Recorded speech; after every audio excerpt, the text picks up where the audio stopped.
আমরা শিক্ষক আমরা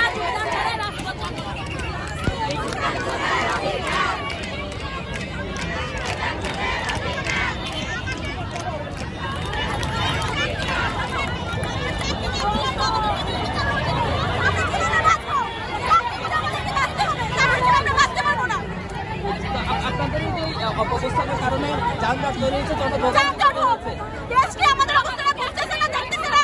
আমাদের ন্যায্য অধিকার আমাদের থেকে কেড়ে নিয়েছে, আমাদেরকে খাবার দিয়ে খাবারটা কেড়ে নিয়েছে। এই কোনো রায় হতে পারে না, আমাদের অধিকার ছাড়া আমরা এখান থেকে এক চুলো নড়বো না। আজকে আমাদের পুলিশ মাথার ক্ষমতা হয় রেখে আমাদের চেনটা বাড়া দিতে, মাথার শার্টটা বাড়া দিতে, আমার জামাটা প্রত্যেকটা জায়গায় ছেড়ে ফেলছে।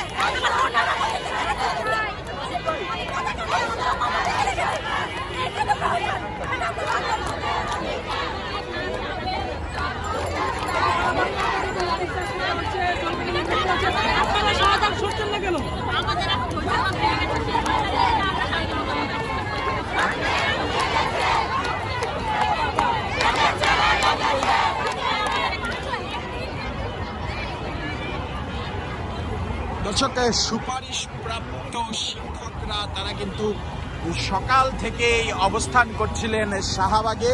একটি পর্যায়ে পুলিশের তরফ থেকে জলকামান নিক্ষেপ এবং লাঠিচার্জের পর তাদেরকে ছত্রভঙ্গ করে দেওয়ার চেষ্টা করা হলেও তারা কিন্তু এখান থেকে ছত্রভঙ্গ হয়ে যাননি। তারা রাস্তার শাহবাগের একটি কোণায় অবস্থান করছেন এবং যান চলাচল স্বাভাবিক রাখার জন্য চেষ্টা করে যাচ্ছেন পুলিশ কিন্তু সকাল থেকে চেষ্টা করছেন জনজীবনে যান চলাচল শান্তিতে রাখার জন্য। দর্শক, কিন্তু জল কামান নিক্ষেপ করার পরেও কিন্তু তাদেরকে এখান থেকে হটানো সম্ভব হয়নি।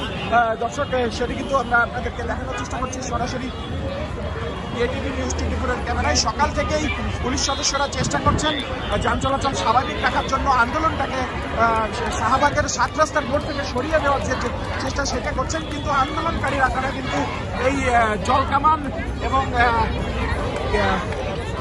লাঠিচার্জের পরেও তারা কিন্তু এই